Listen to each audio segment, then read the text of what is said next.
escape pod's emergency beacon had been dead for 6 hours when I found her.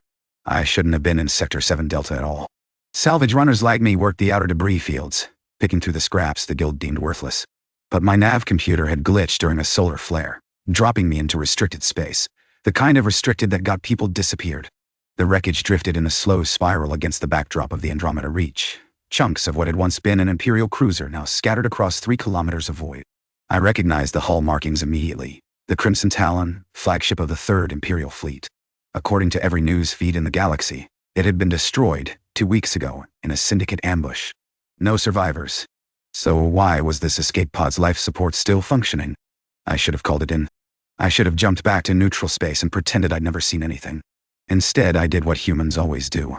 I got curious. The pod's hatch had been manually sealed from inside, the emergency locks engaged in a pattern I'd never seen before. It took me 20 minutes to bypass them, my hands shaking the entire time. When the seal finally broke with a hiss of pressurized air, I found her. She lay crumpled against the far wall, her silver hair matted with dried blood, her face pale as starlight. The wound in her side had been cauterized, self-administered judging by the burn patterns, but infection had set in. Her breathing came in shallow gasps, and when her eyes flickered open, I saw something that made my blood run cold. Those eyes, golden with vertical pupils that caught the emergency lighting like a predator's.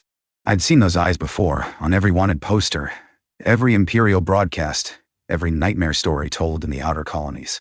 Empress Valeria Drax. The Butcher of Kepler Prime. The woman who had ordered the orbital bombardment of 3 human colony worlds during the expansion wars. The most feared ruler in the known galaxy. And she was looking directly at me. "Human," she whispered, her voice barely audible. "You shouldn't be here." I scrambled backward, my hand going for the plasma cutter on my belt, a pitiful weapon against someone who had once killed an assassin with her bare hands while addressing the Imperial Senate. "Don't," she said, and something in her tone stopped me. Not a command. A request. I can't hurt you. Not anymore." Her hand moved weakly to her side, and I saw what I'd missed before. The wound wasn't from the crash. It was a blade wound, precise and deliberate, positioned to sever the neural cluster that connected her species to their hive mind combat network. Someone had tried to assassinate the Empress, and from the placement of that cut, it had been someone who knew exactly how to make her helpless. "Who did this to you?" I heard myself ask. Her golden eyes met mine, and for a moment, I saw something that didn't belong on the face of a galactic tyrant. Fear. My son. I made my decision in the span of 3 heartbeats. Every rational part of my brain screamed at me to leave her. This woman had signed execution orders that killed millions. Human colonies still bore the scars of her campaign. My own grandfather had died on Kepler Prime, one of 1.2 million civilians who never saw the plasma rain coming. But there's something fundamentally human about seeing a wounded creature and wanting to help. It's stupid. It's dangerous. It's probably going to get us all killed someday. I pulled her into my salvage runner anyway. "You're making a mistake," she said as I laid her on my cramped medical cot. The ship's autodock was ancient, meant for treating burns and broken bones, not alien neural damage. But it was something. "Probably," I agreed, pulling up her vital signs on the monitor. Her species had 3 hearts. 2 were failing. "But I've got questions, and you're not dying until I get answers." A ghost of a smile crossed her face. Typical human. Curiosity, overwhelming self-preservation. It's a gift. I programmed the autodock to administer broad-spectrum antibiotics, a guess at best, given that her biology was barely in my medical database. "Your son, Crown Prince Malakar. He did this to you?" He revealed what he truly is. She closed her eyes, and for a moment I thought she'd lost consciousness. "Then, I ruled the Empire with fear. I believe fear was the only language the galaxy understood. But my son learned different lessons. Worse lessons. Hard to imagine worse than Kepler Prime." Her eyes snapped open. Kepler Prime was war. Brutal, yes. Unconscionable by your human ethics. But it was war against combatants and colonizers we saw as invaders. She took a shuddering breath. "What Malakar plans is not war. It's extinction. Every human world. Every human outpost. Every human child." The ship suddenly felt very cold. Why?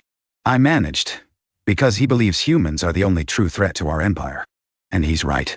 She turned her head to look at me, really look at me, as if seeing something for the first time. Your species adapts, evolves, die. In 300 years, you've spread across more systems than we conquered in 3,000.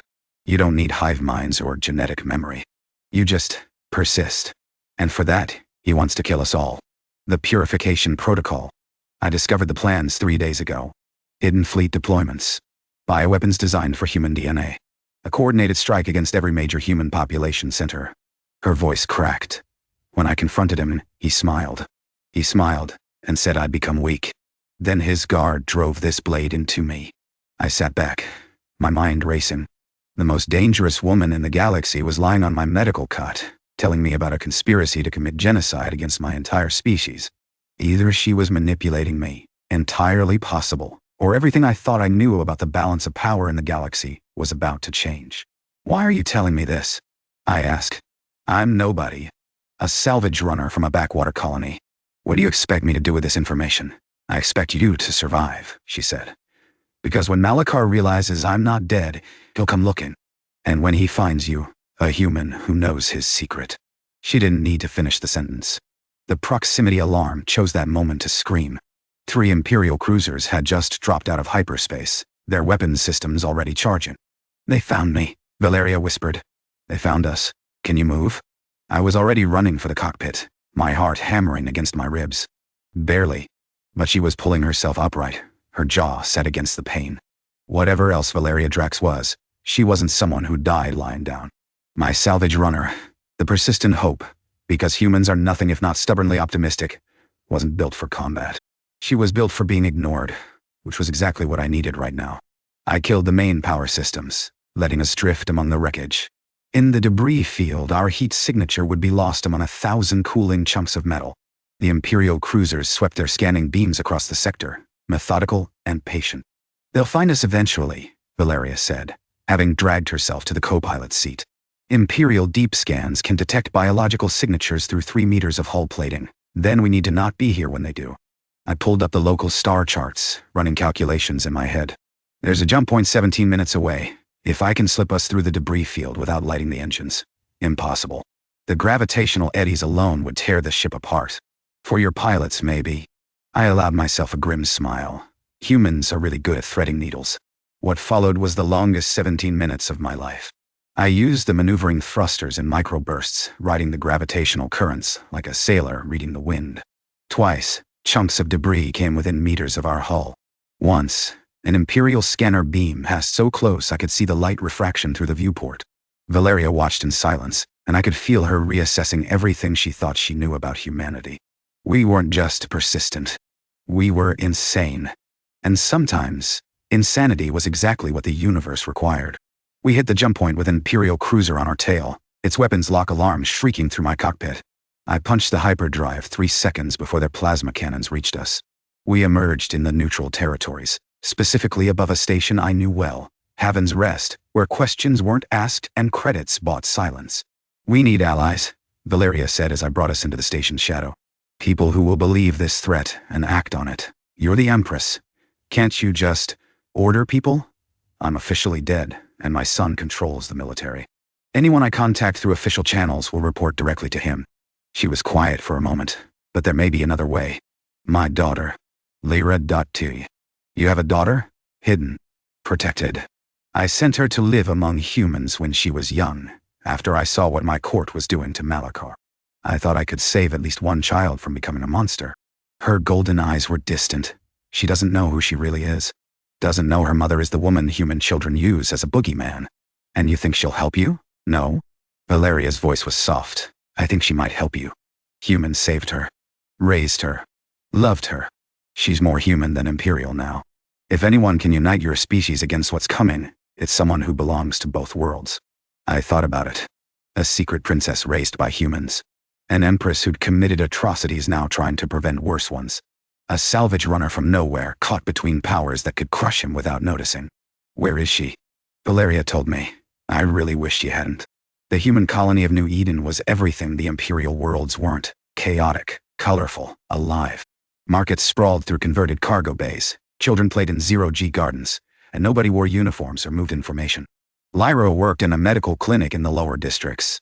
She had her mother's silver hair, but her eyes were soft brown. Genetic masking, Valeria explained, applied at birth to hide her true heritage. She didn't look like a princess. She looked like someone who'd spent her life healing instead of hurting. Telling her the truth was the hardest thing I'd ever done. She didn't believe us at first. Why would she? A stranger and a wounded alien claiming to be the Empress, telling her that her entire life had been a lie and that her biological brother was planning to exterminate the people who'd raised her. But Valeria had proof.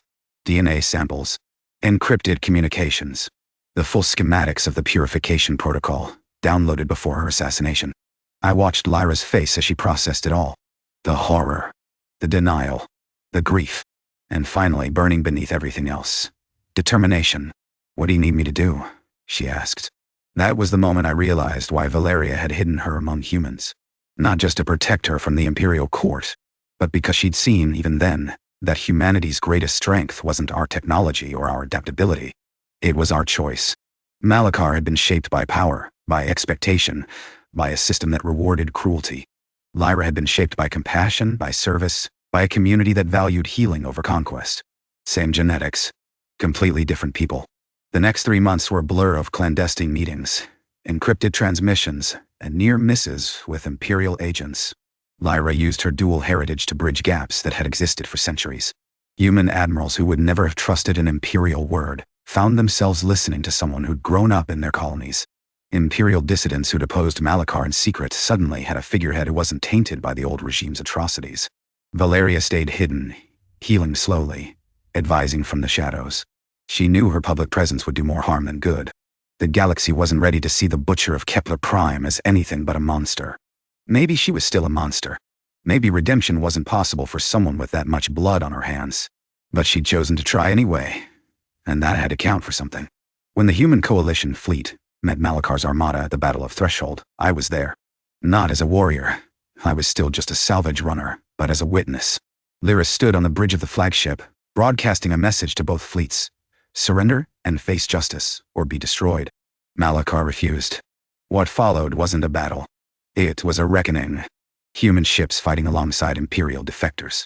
Old enemies united against a greater threat. And at the center of it all, a princess who'd been raised to heal, now forced to command a war. Malachar's flagship was crippled in the final assault. Lyra offered him surrender one last time. He laughed and triggered his ship's self-destruct. The purification protocol died with him. The human colonies survived. And the galaxy began the long, painful process of building something new from the wreckage of the old. I found Valeria in my ship's medical bay after it was over. She was watching the news feeds, images of celebration across 100 human worlds. "Thank you," she said without looking at me. "For what? For not leaving me in that escape pod." She finally turned, and her golden eyes were wet. "Any other species would have, should have, but you humans." She shook her head. "You see a wounded creature and you help, even when it doesn't make sense, even when it might kill you. It's a gift," I said, echoing my words from months ago. "It's more than that." She stood slowly, still favoring her wounded side. "It's why your species will inherit this galaxy, eventually. Not through conquest. Through compassion. Through the stubborn, irrational belief that everyone deserves a chance."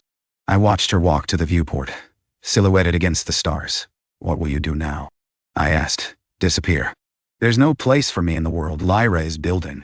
But I can watch from a distance. See if she succeeds where I failed." She paused. "And you?" I thought about it. My salvage runner. My quiet life. The debris fields that used to be my whole universe. "I think I'll stick around," I said. "Someone's got to keep an eye on things. Make sure nobody forgets why we fought." Valeria smiled. A real smile. Maybe the first genuine one I'd ever seen from her. "Typical human," she said. "Yeah," I agreed. "We're stubborn like that." The end.